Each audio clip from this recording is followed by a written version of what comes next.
Assalamualaikum warahmatullahi wabarakatuh. Salam sejahtera bagi kita semua. Perkenalkan, saya Ajeng Azana Azharani TM dengan NIM A1B121011 selaku moderator akan memimpin jalannya diskusi pada hari ini.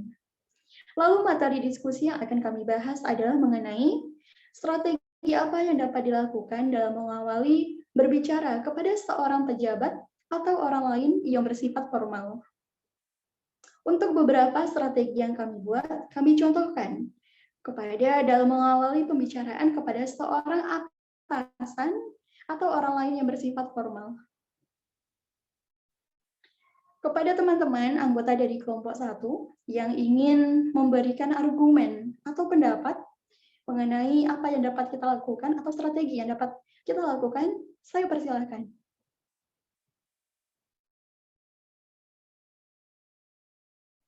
Izin menambahkan moderator. Ya, silakan.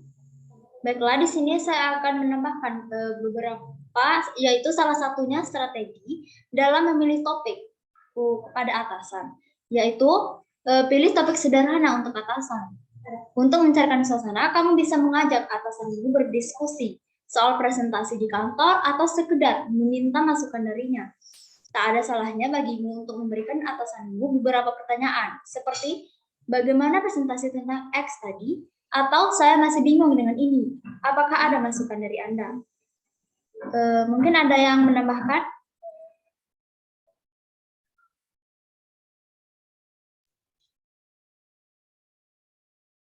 Saya akan menambahkan jawaban dari Welsa. Nah, selanjutnya itu awali obrolan. Dengan membuka obrolan bersama atasan, kamu bisa membuat atasanmu merasa bahwa kamu mulai terbuka dengannya.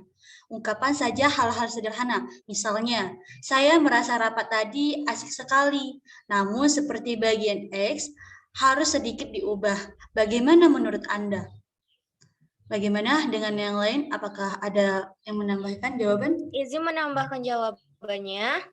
Selanjutnya, dalam strateginya ada ajukan pertanyaan lebih lanjut, yaitu bila atasanmu memberikan masukan atau saran atas performamu di kantor, tak ada salahnya bagimu untuk bertanya lebih lanjut bila ada hal yang kurang jelas.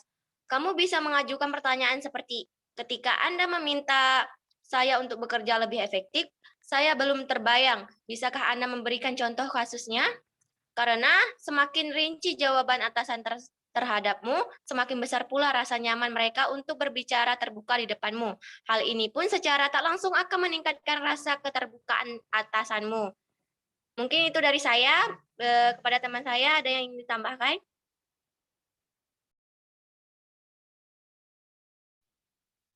Izin menambahkan.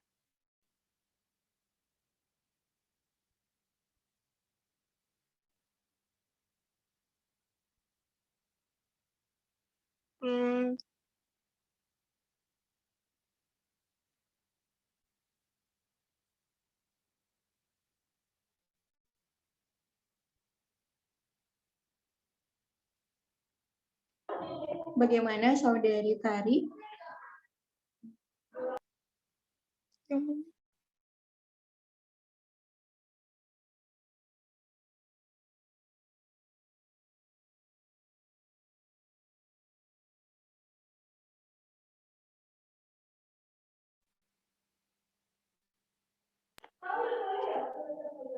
Baik, saya akan melanjutkan. Menurut pendapat saya pribadi, ada beberapa strategi yang dapat kita lakukan. Salah satunya adalah menentukan jadwal kepada lawan bicara.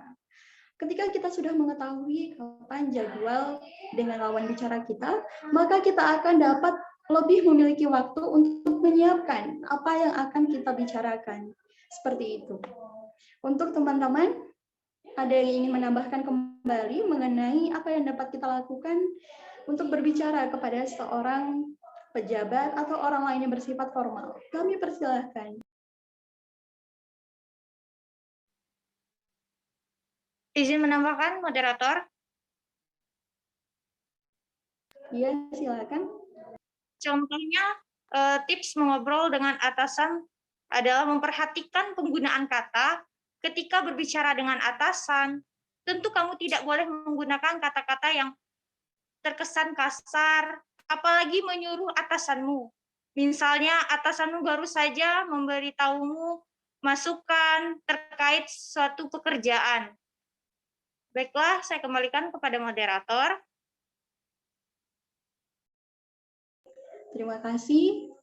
Untuk selanjutnya kepada teman-teman yang ingin memberikan argumen kembali atau pendapat mengenai strategi yang dapat kita lakukan ketika berbicara dengan orang lain yang bersifat formal. Kami persilakan.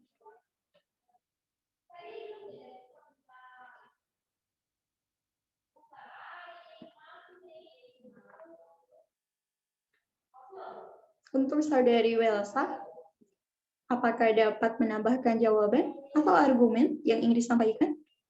Baik, sedikit tambahan dari saya, yaitu jika kamu ragu ingin mengobrol dengan seseorang, secara santai, cobalah mulai membicarakan tentang hal-hal yang kamu sukai, seperti buku yang kamu baca, atau proyek yang baru saja kamu selesaikan.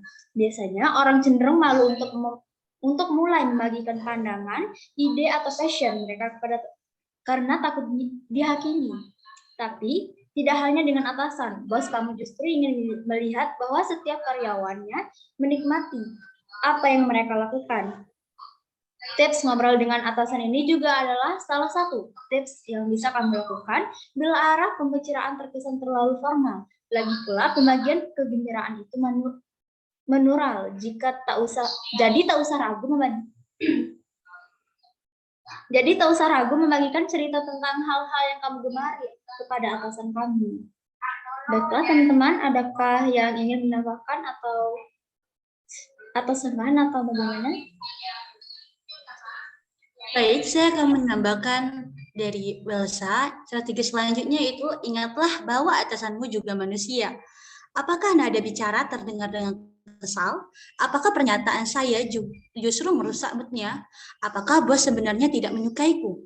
Kenapa jawabannya selalu singkat? Apakah ada yang salah dengan saya? Pernahkah kamu berpikir seperti ini saat sedang mengobrol dengan atasan? Hentikan kebiasaan ini. Menganalisa secara berlebihan atas setiap respon yang diberikan oleh atasan adalah percakapan. Justru dapat membuat percakapan dan interaksi kamu dengan atasan semakin terasa canggung dari waktu ke waktu. Itu sebabnya hindari kecenderungan ini dengan selalu mengingatkan bahwa atasan kamu juga manusia. Dengan begitu, kamu akan lebih santai dan tidak terlalu mengkhawatirkan hal-hal di luar konteks. Meski nampak menyeramkan, sebenarnya berbicara dengan atasan bukanlah hal yang mudah jika kamu tahu bagaimana cara yang tepat. Cobalah mulai terbuka dengan atasanmu dengan beberapa tips ngobrol di atas. Mungkin itu jawaban dari saya. Dari teman-teman yang lain ada yang mau menambahkan? Izin menambahkan moderator. Nah, dalam berbicara dengan atasan, yang perlu kita perhatikan yaitu kontrol kecepatan berbicara. Mulailah berlatih jeda kata atau kalimat. Saat kita berlatih, semua orang memahami mengapa kita ingin membuat kesan yang lebih baik pada lawan bicara kita. Untuk mengatasi kesulitan ini, cobalah untuk berbicara di bawah kecepatan berbicara kita. Perhatikan jeda, seperti koma, titik, paragraf, baru, dan lain-lain. Nah, dalam public speaking juga demikian. Tentu tidak banyak orang yang akan langsung memahami saat kita berbicara lambat. Namun, pembicara yang baik biasanya melakukan itu saat berlatih untuk menyampaikan pesan materi mereka. Memilih kata-kata dengan hati-hati juga dapat dinilai sebagai tanda hormat terhadap audiens. Ini baik semungkinnya. Mungkin hanya itu dari saya. Kepada teman-teman yang ingin menambahkan, dipersilakan. Izin menambahkan.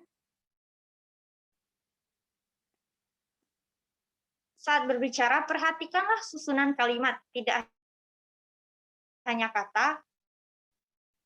Kemungkinan kadang dirasakan tidak sinkron. Sayangnya banyak orang mempelajari setiap arti kata, tapi tidak tahu bagaimana menggunakan dalam sebuah kalimat. Contohnya bla bla, maka kemudian akhirnya seperti itu saya memutuskan untuk bla bla, maka kemudian akhirnya setelah itu, bukankah jauh lebih berguna untuk memahami sebuah makna kalimat daripada mengacak-ngacak kata. Padahal mengarang pada maksud yang sama, menggunakan kalimat yang efektif. Baiklah, mungkin hanya itu saja. Saya kembalikan kepada moderator. Baik, saya akan menambahkan jawaban atau argumen mengenai bagaimana strategi yang dapat kita lakukan, yaitu kita dapat menyiapkan materi terlebih dahulu dalam bentuk tulisan atau poin-poin. Seorang pembicara yang baik akan menuliskan terlebih dahulu poin yang penting ketika akan menyampaikan apa yang ingin dibicarakannya. Dengan tujuan ketika seorang pembicara lupa, maka seorang pembicara dapat melihat teman-teman selanjutnya ada yang ingin menambahkan. Kami persilahkan. Baik, sedikit tambahan dari saya. Tidak dapat dipungkiri bahwa peran manusia sebagai makhluk sosial pastilah akan bertemu dan berinteraksi satu sama lain. Dalam aktivitas berinteraksi, tentunya dibutuhkan strategi agar pesan yang disampaikan kepada lawan bicara dapat diterima dan dipahami dengan baik.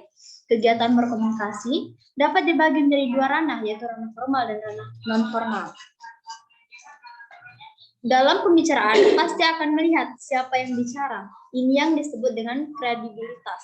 Kredibilitas pembicara akan mempengaruhi tingkat kepercayaan pendengar. Nah, untuk itu kita harus mulai membangun kredibilitas. Ada beberapa cara yang dapat kita lakukan untuk membangun kredibilitas bahkan saat berkomunikasi. Di antaranya yaitu gaya yang lugas, menyiapkan fakta dan data statistik yang mendukung statement. Terima kasih.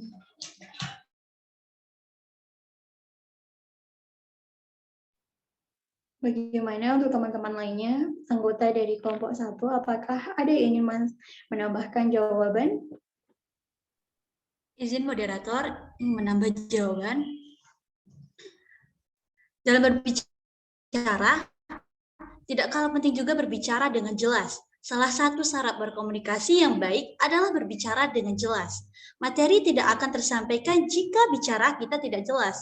Salah satu kelebihan bahasa Indonesia adalah antara penulisan dan pengucapan yang sama. Coba bayangkan dengan bahasa lain, misalnya bahasa Inggris atau Prancis. Antara penulisan dan pengucapan berbeda, ada aturannya. Seorang pembicara pasti akan berbicara dengan jelas dalam menyampaikan informasi, terlebih dalam kondisi formal seperti pidato, diskusi, dan komunikasi publik lainnya. Mungkin hanya itu saja, moderator. Saya kembalikan moderator. Apakah masih ada teman-teman yang ingin menambahkan jawaban? Dari saya cukup.